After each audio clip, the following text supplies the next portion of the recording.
Welcome to Saturdays at 7, Christian Scholars Review's conversation series with thought leaders about the academic vocation and the relationship that vocation shares with the church. My name is Todd Ream. I have the privilege of serving as the publisher for Christian Scholars Review and as the host for Saturdays at 7. I also have the privilege of serving on the faculty and the administration at Indiana Wesleyan University. Our guest is Jennifer A. Herdt, the Gilbert L. Stark Professor of Christian Ethics and the Senior Associate Dean of Faculty Affairs at Yale University Divinity School. Thank you for joining us. My pleasure. Looking forward to our conversation. In 1963, Clark Kerr, then the president of the University of California system, offered Harvard University's Godkin Lectures, which were eventually collected and published by Harvard University Press as the Uses of the University, a volume that has gone through 5 editions, and leaders such as Hannah Holborn Gray, the president of the University of Chicago from 1978 to 1995, contended was the most important work on the university published during the 20th century. Perhaps the most pointed claim Kerr offered in his work is today's university is more aptly described as a multiversity, an organizational expression oriented toward greater division and subdivision than a university. As a student of the Enlightenment and German idealism, in what ways, if any, can the rapidly expanding curricular offerings populating today's research universities converge as parts of a common moral culture? Well, thank you. Just start with the challenging questions right away. So since you connected the question with my research in German thought, I would say that there are 2 important concepts that come out of German reflection on education that are critical here. And one is Wissenschaft, so science, but a very broad notion of science that's connected with the whole vision of the research university as specialized, focused areas of research. And the other is Bildung, and I've written a book on the Bildung tradition. So Bildung, you could translate as ethical formation, but maybe the best way to think about it is the idea that education is about forming whole persons. So forming fully human people. And I think they're both important. So if we think about the research university, I think there's really no way around disciplinary specialization. We actually need and want those specialists to be out there, finding the cancer cures and digging deep into their specific molecule that they're researching. The danger, though, is that the disciplinary specialization gives license to people to not take responsibility for anything but their narrow area of expertise. So this idea that each scholarly sub-discipline is autonomous and doesn't need to have any responsibility. And that's where I think we really need the kind of complementary idea of Bildung, which, even though it's not directly connected to the old notion of the liberal arts college of the American early republic, it actually has something in common with it. So the early American liberal arts college was formation for leadership. Often it was leadership either for church or for state. And the capstone course was a course in ethics and in moral philosophy taught by the president of the college. It was very formational. And so the idea of Bildung is historically a somewhat different notion, but it's still very much concerned with, let's think holistically about what is involved in a flourishing life. How do we live together in flourishing ways? And that, I really think, is the piece that needs to be in the conversation. So don't try to undo disciplinary specialization, but let's think about how whatever disciplines we inhabit, we are inhabiting them in ways that serve the common good and that enable people to flourish as whole humans. At the same time that disciplines have become more and more specialized, there's also a rapidly growing investment in co-curricular programming that populates today's research universities. In what ways, if any, can the same moral tradition which you've been describing be of service in terms of creating a common moral culture in which those offerings, those co-curricular offerings, can then be expressed? Yeah, well, that's an interesting question because it can mean so many different things. Co-curricular, thinking about a cappella groups and sports and also maybe Christian organizations at a secular university. So I'm just going to assume we mean all of those things. All the above. Okay, all of the above. And I think that they play an important role in terms of, again, helping students be whole human beings and keeping in view that they are not just a future workforce. So I worry very much about a notion of education that is so narrowed down to, let's think about what the market needs in terms of workers. We should never lose sight of the whole human. And these co-curricular things are often all about the whole human, that we need to be uh, caring for our physical health, our mental health, our spiritual health, in order to be learning and in order to be in a healthy community. And in particular, I do think that at secular schools, to have sites where people of faith can be thinking intentionally about how what they're learning in the classroom speaks to their ultimate commitments, their faith commitments, is really valuable. And we shouldn't expect that to be something they're getting in the classroom. So is that something that can be supplied from without? Absolutely. Drawing from this same tradition, then, are there ways in which we can create pathways for integration for those offerings that may be described, however diverse they may be, as co-curricular, also with the curricular components, so that what we're offering students can come closer to approximating what we may mean by whole person education? Yeah. Well, I inhabit a kind of special space at a divinity school. So we just introduced a new curriculum for our Master of Divinity students, where they're not only are they moving through their core courses as a cohort, taking the core courses together, but they also have an integrative seminar, which is really designed to give them a chance to think about all of these pieces and how they relate together. So that's a great model. And I think that could be something that some of these co-curricular institutes could be intentionally offering to students, something that is trying to be not just a space, an alternate space for thinking, but an integrative space. Yeah. If I may, before we move on, then along this note, and you mentioned the Divinity School, can you describe then the living learning community in which Yale Divinity School has recently invested? Absolutely. Our living village. We're very excited about it. So, and this is um, essentially it's a dormitory, but it's been constructed at the highest standards for environmental sustainability. But also, this standard, which is the living building standard, has many dimensions to it, including that the buildings must be beautiful and the buildings must cultivate community.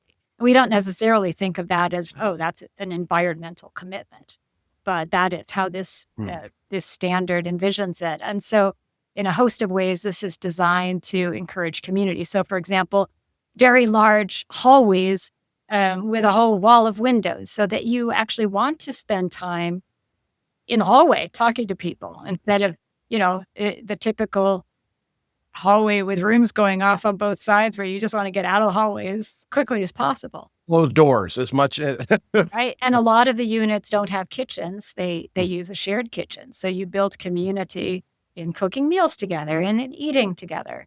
And it's only been open since this fall, but we are absolutely seeing how it does build community, and people love to be in these spaces. And it gives you hope, gives you a sense of what's possible just by thoughtfully designing spaces, which we don't always think about being so important. Thank you very much. I want to transition now to asking you about your own story and your own journey in relation to the academic vocation. You earned bachelor's degrees in biology and religion from Oberlin College, a master's degree in religion from Princeton, and then a PhD in religion from Princeton. To begin, I need to ask, what happened to biology? All right. Well, sure. So I think from early childhood, my two loves were thinking about and worshiping God and experiencing the natural world. And for me, they were also connected. I felt very close to God outside and wandering the woods and going hiking and sitting by the stream and so on. And so I would say I did a lot more reading in theology when I was a kid and a young person than in biology. Biology was all about just actually experiencing the world. But when I went to college, I thought, oh, okay, do something useful. I'll major in biology. So I started off with the biology major. And I really enjoyed studying biology and learning everything that has been learned about the natural world. I did discover after some summer job and lab experiences that I didn't necessarily enjoy biological research that much. Felt very repetitive to me, and it just wasn't feeding my soul. And at the same time, I had kind of fallen into a second major in religion, just reading the course descriptions and just finding them absolutely irresistible. I realized that I had enough space in my schedule to add a second major, and in a sense, without even having taken a class, I said, I'm going to do that. I'll do a second major, and fortunately, just had wonderful teachers and never looked back. Just absolutely loved that work. And unlike the biology where I liked the finished product, but not the process, I realized in religious studies, I just loved the process of reading and thinking and writing and discussing and so on. And, at some point realized that a few lucky people get to do that their whole lives, and that I would see if I could give it a shot. As a kid, then, as you said, who read theology, and I want to linger on that. As a kid who read theology, any particular experiences that accelerated that interest that then your undergraduate experience was able to provide you with more specific language and understanding and depth of understanding? Well, I didn't read a whole lot of theology. I read C.S. Lewis. There's so many people do find their way into theology through reading fiction of C.S. Lewis and then finding the nonfiction and finding that very exciting. And so that was certainly going on. And in seventh grade, I read the Bible. I decided I should do that from cover to cover. So that I recommend that. At the age of 12, it really sinks in, and it's a great thing to have in your tool belt. I think, though, when I got to college, it opened up some new horizons for me. I remember just being excited by the line of thinkers that we would be reading in modern religious thought. So Lessing, Hume, Kant, Hegel, Schleiermacher, Kierkegaard, Barth, Boltzmann. I mean, I had barely heard, I'd heard of these names, and I just was so excited to engage with them. And I really felt that I was finding people who were asking the questions that I had just, thought of, as we do, right? As children are often very philosophical and theological and ask hard questions that the adults don't want them to bother with. I found my people who were asking these questions and making them legitimate to ask.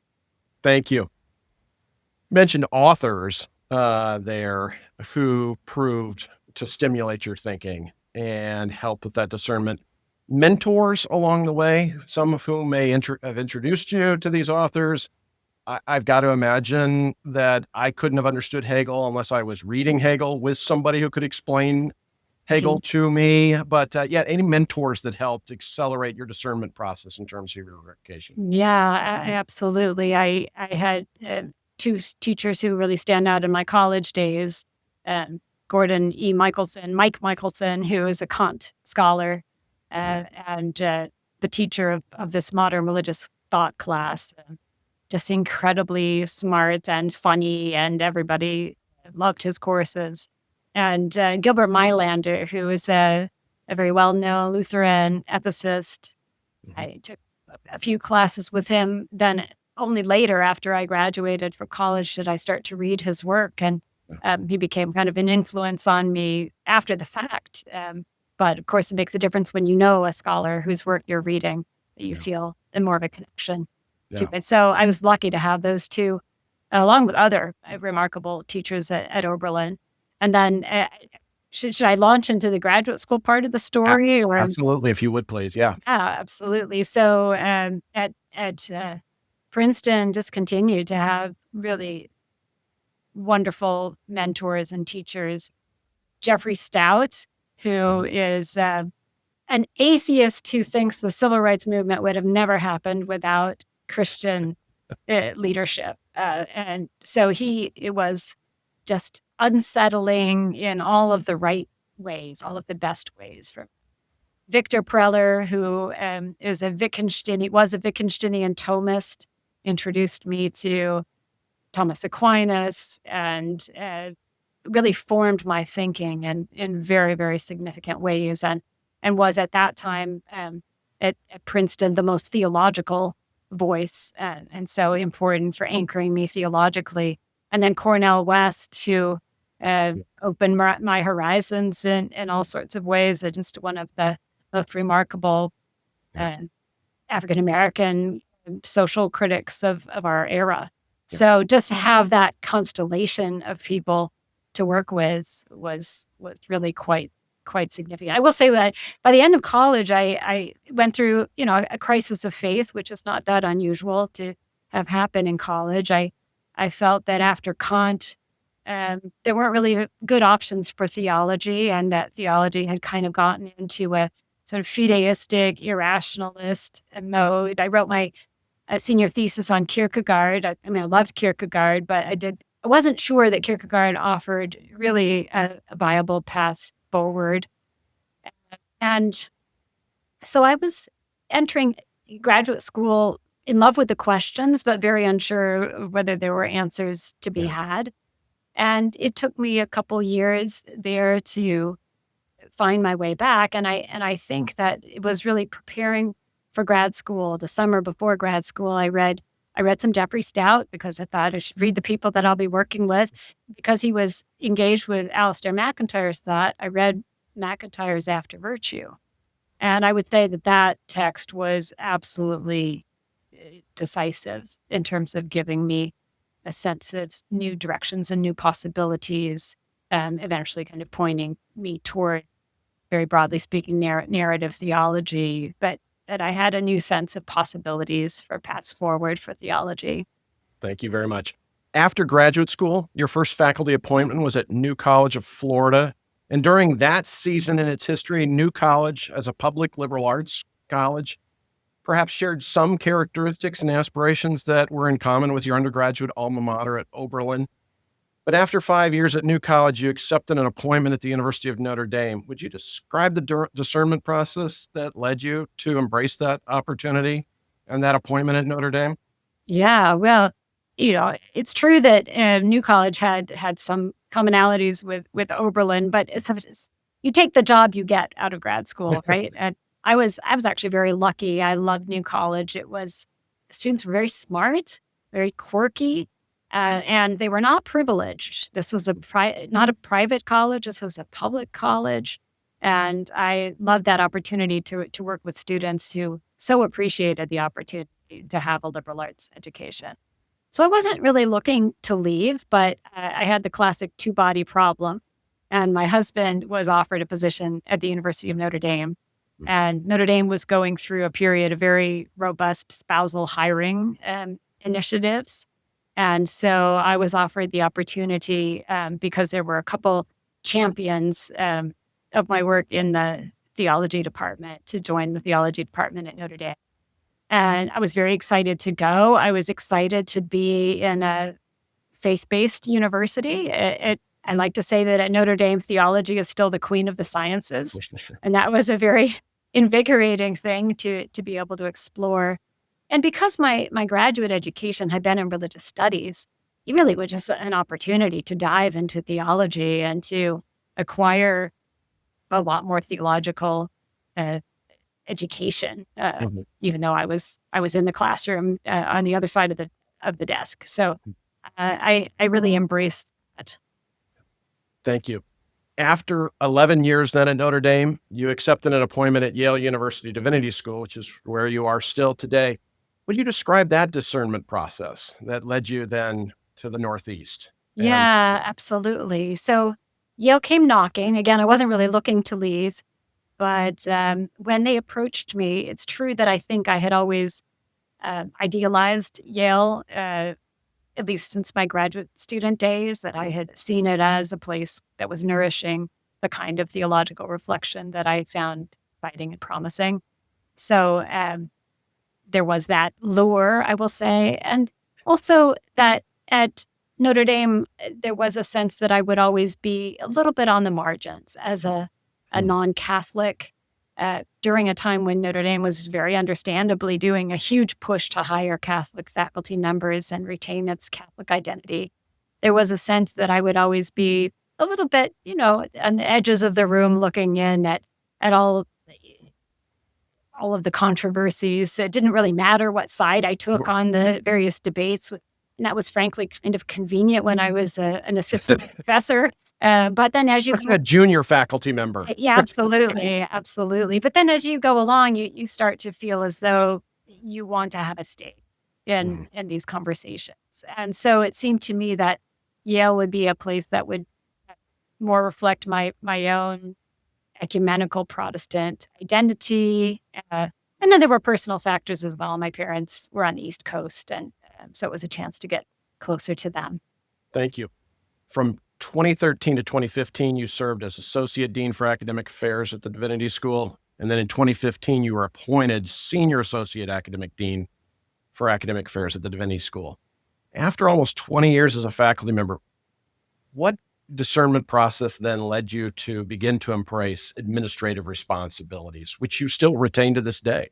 You make it sound so scary. So, I mean, I'll have under some circumstances, it can be.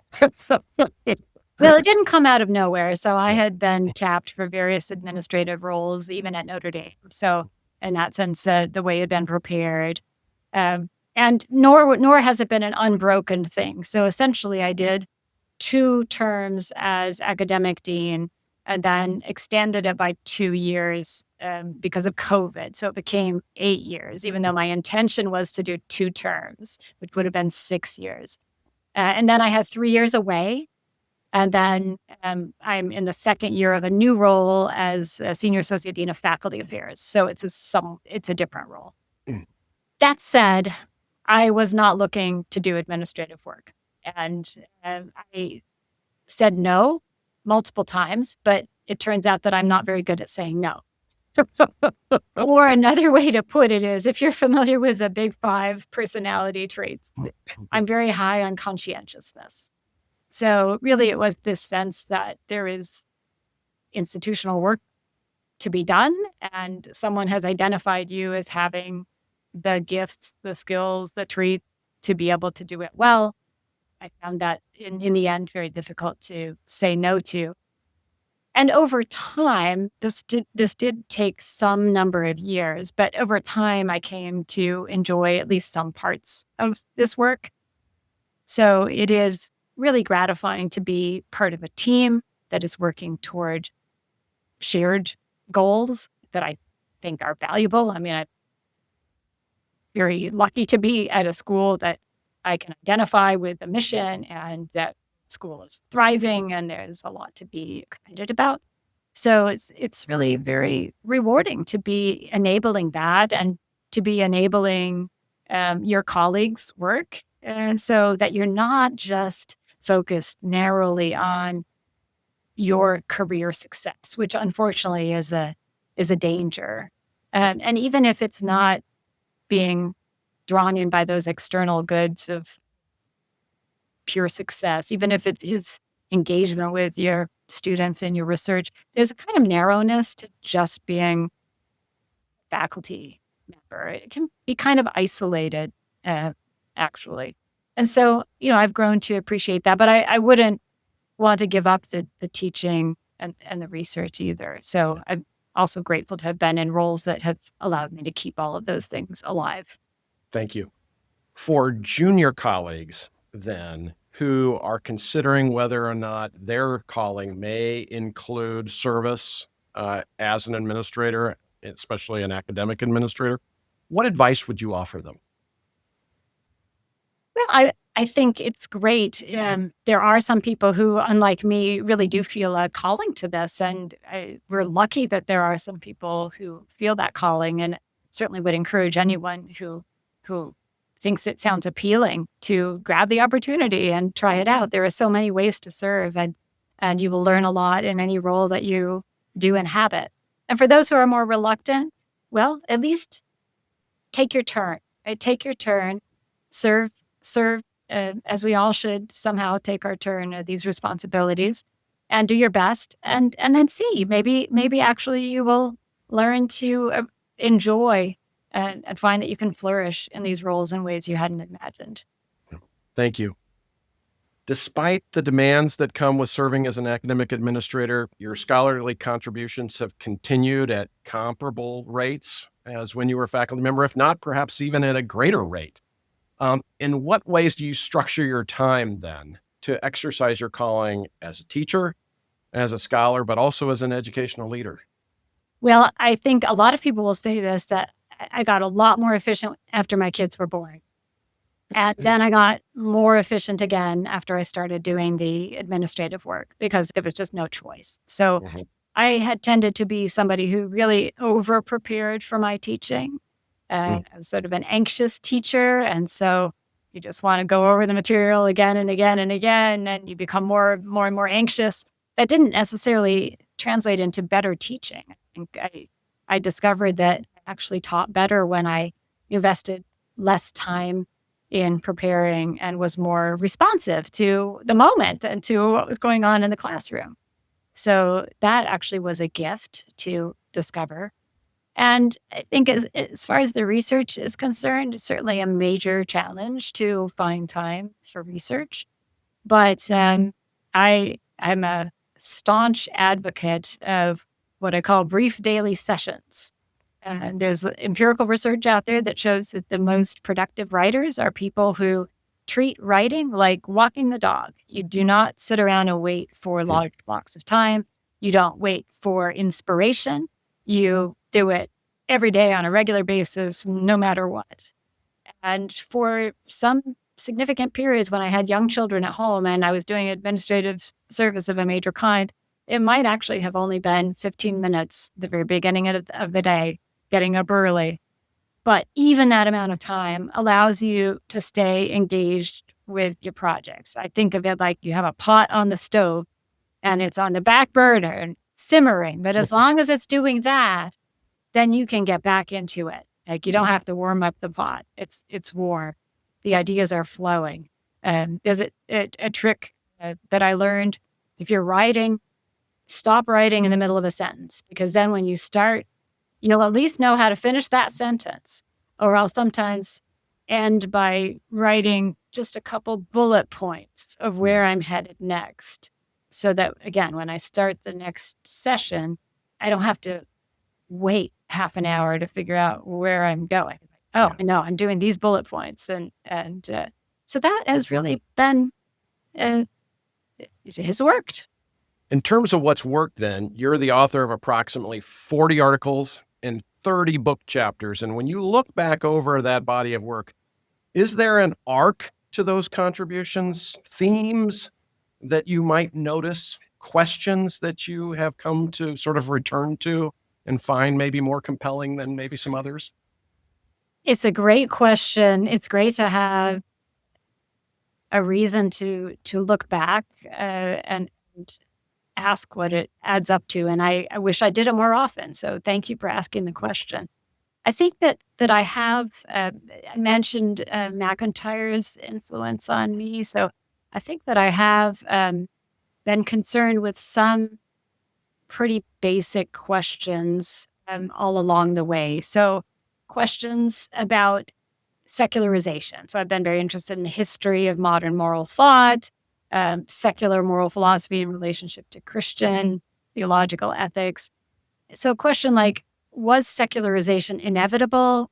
Did it result from wrong turns that were taken theologically, that were contingent, that might not have happened? Not so much that I want to write a counterfactual history, but I think thinking through these historical narratives allows us to recapture possibilities that we might not otherwise be sensitive to. So that's one. Another is to ask whether Christian theology can avoid being fideistic, whether it can avoid just trying to insulate itself from critique, whether there are ways in which it can remain in conversation and living. So one of the critiques that's sometimes made of MacIntyre is that he thinks that you can defend the rationality of a tradition by showing how it can overcome its own challenges and the challenges facing other traditions. But that seems to require that traditions be these neatly bounded entities. Yeah. A over here in this sphere, this bubble, and then you have B over here in that bubble. I've spent quite a lot of time in my career thinking about how these traditions are not bubbles, and there is no pure Christianity that was cut off from other traditions and ways of thinking. Christianity is formed from the confluence of Hebrew biblical traditions and from ancient pagan thought, and that's how it comes into being. And so, trying to think about paths forward that are equally engaged, culturally engaged in that way. And then just third and last, just looking back, I've been concerned with human agency, human moral agency in relationship to divine agency throughout my career in different ways. And so I think increasingly I'm thinking about how can we understand human moral agency as a response to divine goodness? And how can we understand the world as an expression of divine goodness? So very, very basic questions, but in some way I think they have fueled projects that end up being pretty specific and about some things that may not seem on the face of them to be about those big questions. Thank you. To date, you're the author of 4 published books. In November 2026, your 5th book will be released. Speaking of human agency and divine agency, the title of that work being The Great Wheel of Being, Ethics Beyond the Human, a book that will be published by Yale University Press. Would you please offer an overview of the argument that you make in that book to begin? So that book is, in a way, you said, well, you asked me at the beginning, what happened to biology? Well, in a way, this is going back because I'm interested in that book and thinking about fundamental features of human moral agency that we share with non-human animals. And for me, this is significant because it does find a way of articulating that ethics is not merely a human creation. And we're not alone in the universe as ethical creatures.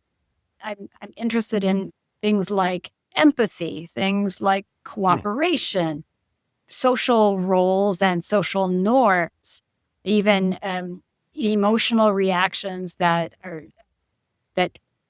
express our social expectations of one another. So kind of fun, very basic features of responsibility relationships that in humans become explicit, become reason-giving, become our ways of articulating why we're acting the way we're acting and calling into question whether our reasons are adequate. So it becomes this thing that is very cognitively sophisticated, but it's rooted in something that we share with a lot of other, especially highly social animals. I think we distort our ethical lives when we give them these overly cognitivist interpretations and miss this sort of shared part of the iceberg that's under the water. Thank you very much. In what ways, if any, then, do you believe the church stewards resources that are capable in an ongoing way of addressing even previously unforeseen challenges that may come to us in terms of morals or ethics?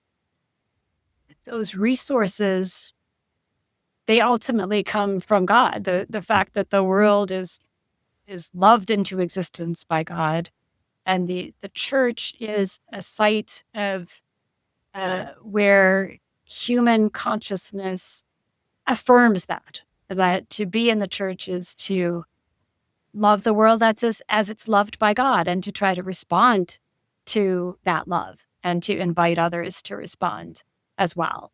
And of course, in particular, the Christian church affirms Jesus as expression of God with us, right? That coming to be of God in human experience, in human life. Certainly, people of faith in the churches are stewarding something that is words of faith, words of hope, words of love that are so needed, I think. Yeah, that have been found in Scripture, but also in those who sought to explore and mine its depths and share them with the church through now going on to 3 centuries. Right. So I would say that I am engaged now in a form of what you could call natural theology, but it's not a natural theology that's trying to somehow be independent of revelation or independent of the work of the church. And I think it's a form of natural theology that is rooted in patristic theology. So it's very much rooted in the theological tradition. Thank you. As our time then now begins to become short, I want to transition to asking you about the contours of your calling as an ethicist and what practices have nurtured it, what opportunities have advanced it, and then, what, if anything, perhaps has also proven to threaten it as you've sought to continue to cultivate it and develop it. Well, Christian ethics is not flourishing as a field, which is a sad thing to say. So I think Christian social ethics really was born out of the conviction that Christians have a responsibility to make the world more just. And I absolutely agree, and I feel convicted by that. It's not personally been what has fired me intellectually, and it's not what I was formed by in my education. I mean, you could just say I'm a bad ethicist. I wasn't formed as an ethicist. I was formed more as a philosophical theologian, or as a broadly philosophical theologian. Yeah, that may be the best category. And then on the other hand, so you think Christian social ethics, I think is very much, was really designed to be an activist field of advancing a more just world. Then you think about Catholic moral theology, which unfortunately got very narrowly focused for some extended period of time on sexual ethics issues, and I think that was not helpful for the field. So I think that's not been generative, let's say, for maximal flourishing of the discipline. But there are forces then beyond that, which have to do with decline of the humanities, decline of theological education, and the reality then is simply that more and more departments, more and more schools can't devote a faculty position or faculty positions to Christian ethics or theological ethics. So that is obviously a sad thing, because it's very important for people to be asking questions about how are we to live in relationship to what God has done. And that's essentially what I take to be the heart of ethics is, yes, theology does a lot of God talk, but how do we respond? How do we live our lives in response to that? So, I'm more in the shrinking of the theological academy, and yet I do feel that we have words of hope to speak that the world needs, that the church needs. So I don't feel discouraged at all in my own calling, but I feel there are challenges that await my students. For example, you don't want to be training students who don't have a future. Thank you. For those who then been called to issue those words of hope, and perhaps in lies one of the answers to the question I'm about to ask. What intellectual or moral virtues do you believe ethicists need to cultivate? And then what theological virtues for which do they need to pray? Great. Yes. Well, I think a lot of intellectual humility, patience, perseverance, and curiosity, not the vicious kind of curiosity, but a love of learning that remains capacious and open and willing to engage with otherness, whether with ideas that challenge.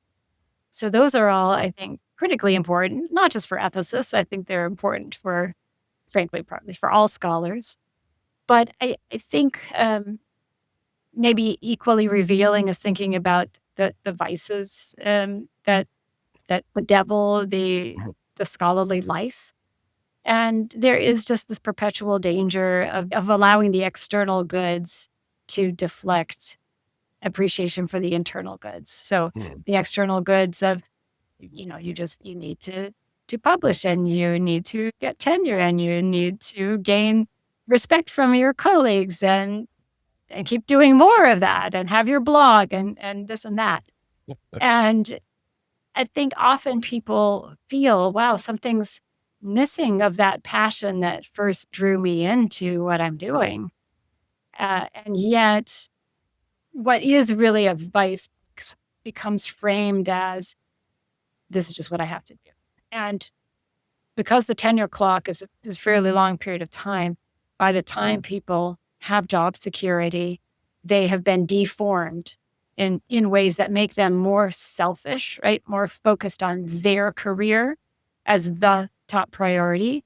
That actually runs against doing a generous institutional service, for example, because again, they've been told for these initial period of years, often, prioritize your research. Don't prioritize your student. Don't prioritize the institution. Let alone, nobody's worried about whether you really love what you're doing or that you're passionately engaged with it. So sometimes that goes by the wayside, and it's sad. Yeah. So I think being aware of those vices of pride and vainglory and so on and so forth. In terms of the theological virtues, we need them all, right? I don't think you can ever choose among the theological virtues. You need faith, you need hope, you need love. And it could be that at this moment where there's really such an acute loss of trust in higher education, and I think that's a moment for some valuable correctives to take place, and a recalibration of asking, okay, so yes, we know medical research is for the common good and so on, but there are other things that we're doing for the common good, or should be doing for the common good. How is it that we are, again, forming whole persons, right? Assisting everybody to be, each person, each student, to become something more than just a member of the workforce.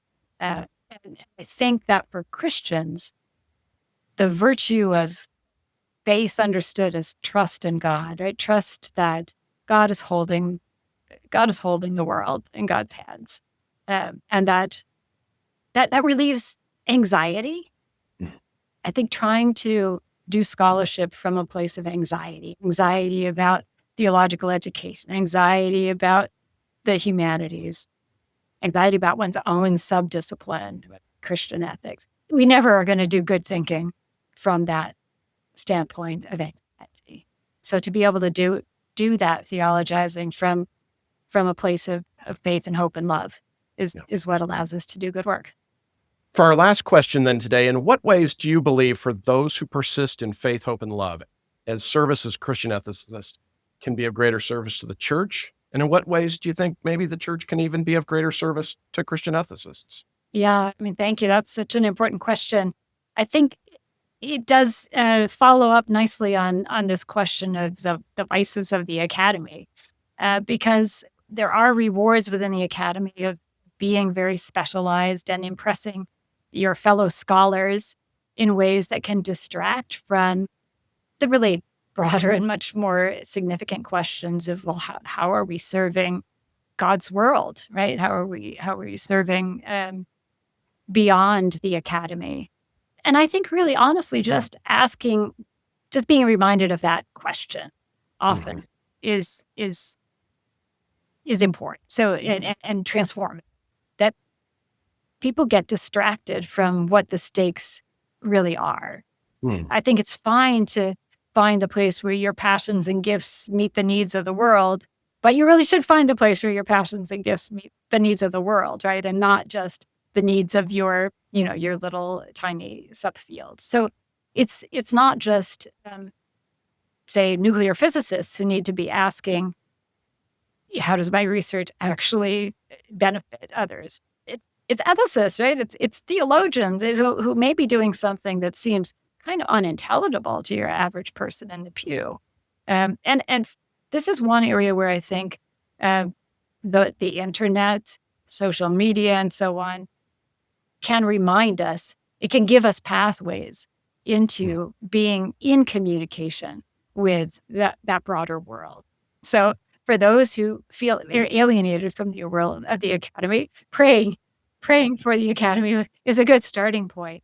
And being alive to those who are attempting to reach out and communicate, and to be receptive to those initiatives and offer feedback that encourages scholars who are making those efforts to let them know that they're being heard. I think that even if there are a few vital bonds of connection that are built, those can grow and be amplified.